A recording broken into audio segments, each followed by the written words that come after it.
ठीक है।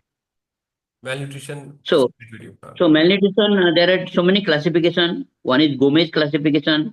हम्म. Second is Wellcome Trust classification. Waterloo's classification, and WHO classification. So there are so many classification. So in Gomez classification, Gomez, it is based on weight retardation, not the height retardation. Gomez for weight retardation.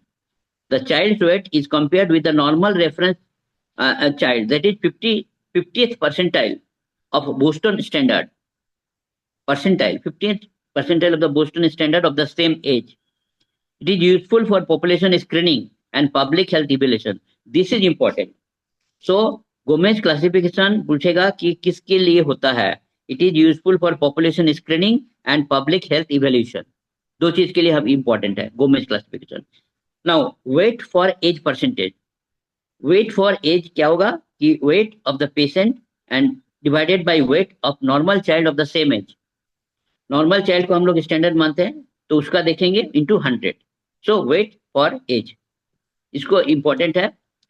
इसमें देखेंगे कि अगर उसको less than 60% रहेगा तो grade 3 severe malnutrition.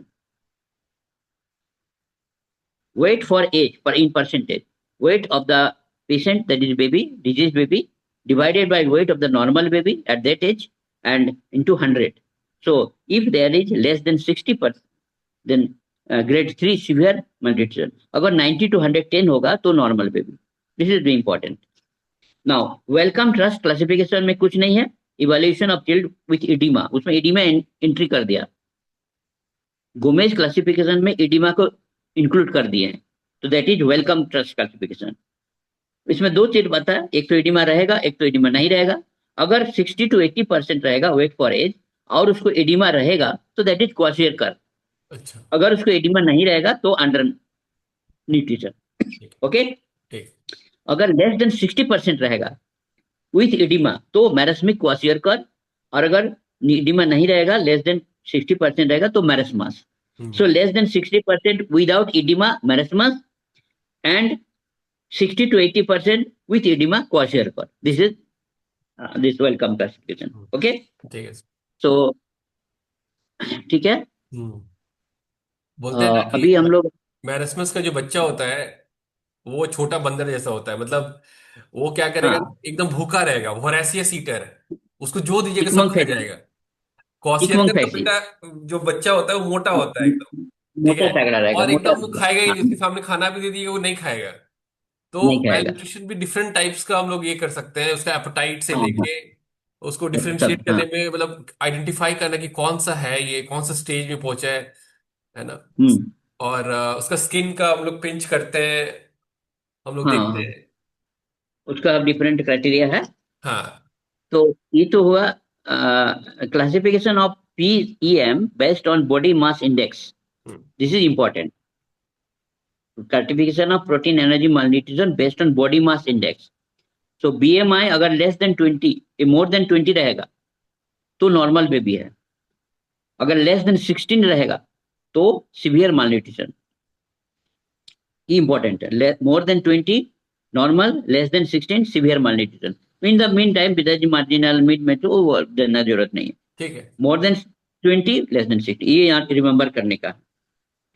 Now second is etiological classification. Next, etiological classification: primary malnutrition, that is due to primary lack of food, but secondary malnutrition is due to chronic disease or cause other than lack of food. So primary and secondary. Now how you assess the severity? Severe acute malnutrition, SAM child, SAM, SAM child, ये important है. तो कैसे हम लोग उसको assess करेंगे severe acute malnutrition को? तो इसमें क्राइटेरिया दो तरह का. एक तो है कि लेस देन 6 month बेबी और 6 month to 5 years baby, 59 months. ठीक है. 6 month to 59 months. तो उसमें हम लोग देखते हैं मिड अपर आर्म सरकमफ्रेंस. भाई दूसरा. Mid upper is very important. Mid upper arm circumference if less than 110 millimeter इसमें रहेगा.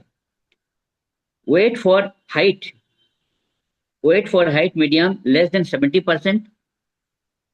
weight for height, Z score that is less than 3 standard deviation, and bipedal edema.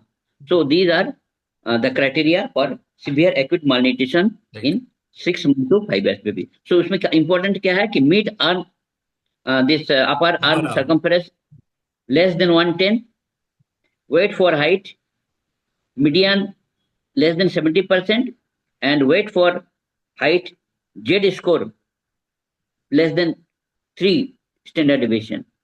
So bipedal edema is the stage. और उसमें क्या होगा less than 6 month baby को उसमें हम लोग देखेंगे विजिबल वेस्टिंग रहेगा उसको हम लोग नहीं देखते हैं mid arm upper arm circumference, उसको देखेंगे विजिबल वेस्टिंग है, उसको जो वेट फॉर हाइट जो है less than 70% and less than standard deviation 3 Z score और बाइपेडल एडिमा, सो बराबर ही करीब करीब है, उसमें हम लोग खाली मिड अपर आर्म सर्कम्फरेंस उसको देखते हैं, नहीं देखते नहीं देखते। हाँ हाँ इसको 6 मंथ बेबी को 6 मंथ। उसमें क्या है कि ये जो ग्राफ में हम लोग पीएसएम में बनाते हैं ना, तो हम लोग को एक पोटेंशियल क्वेश्चन यहाँ बन सकता है इसका ग्राफ रिलेटेड क्वेश्चन, कि अगर मान लीजिए कि पेशेंट का सारा चीज बच्चा का दिया रहेगा और उसमें एबीसीडी करके आइडेंटिफाई करवाएगा, तो बच्चे लोग ये कर सकता है कि भाई आप प्लॉट करो ग्राफ को कि कहाँ पे वो आपको बिलोंग कर रहा है।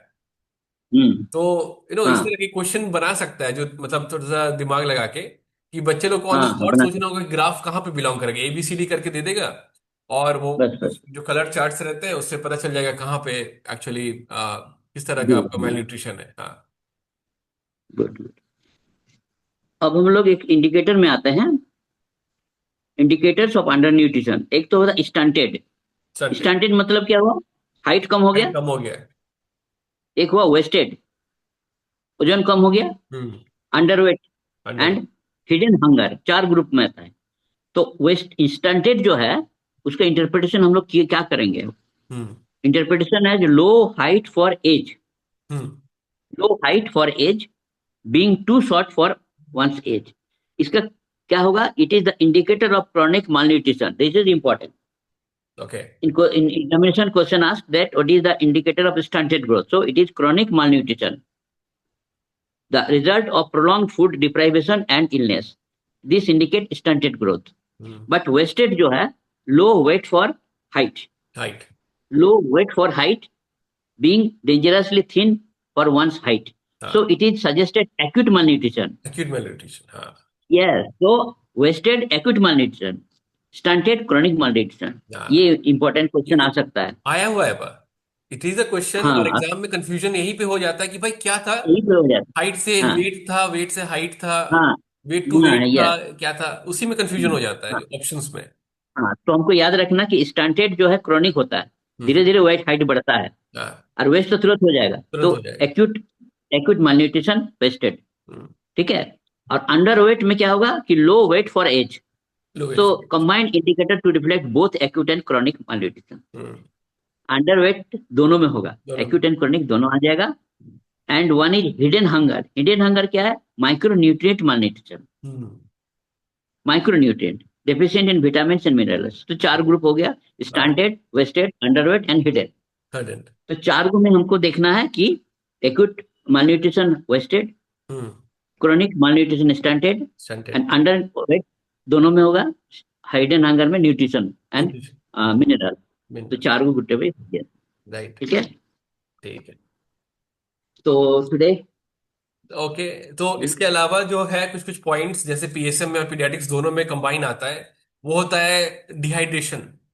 What is a kind of dehydration, वो हम लोग नहीं, वो हमारे नेक्स्ट पे will discuss. Okay okay okay, so will discuss tomorrow the protein energy malnutrition difference and this management of severe malnutrition, obesity and the dehydration and rehydration, yeah, and assessment and treatment of dehydration, ठीक है। and resuscitation of newborn, different type of resuscitation we'll discuss, okay, this is also a big topic, okay।